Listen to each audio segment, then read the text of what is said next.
Okay, we're looking at a few of the grease points on the twister floor scraper machine. There's one on each side, one on each blade arm here that's easily accessible through this hole when this plate is on here. We removed the plate so that we could see that. Some of the older machines may not have that hole in there, so you would need to remove the plate to get to it. So it's going to be right here,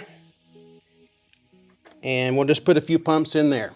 Okay, so we have the grease zert here on the left blade arm. We're going to slide our grease gun on that. We're going to give it a few pumps until we see some grease coming out somewhere. All right, we've got the grease coming out. All right, let's move over to the other side and we'll get it too.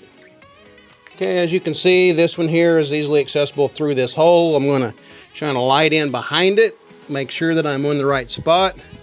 And I'll give it a few pumps here until I see grease coming out. And now we're ready for another 50 to 100 hours. We've got one grease zert here, and we're going to give it 2 or 3 pumps here. And then we're going to rotate it around a little bit, and we'll give it a few more pumps.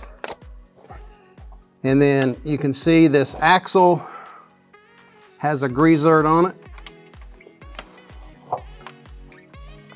And we'll give it a few pumps.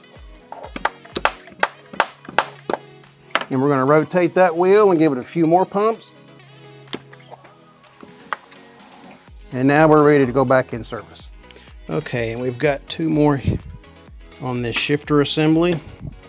You've got 1, 2 pumps in that one.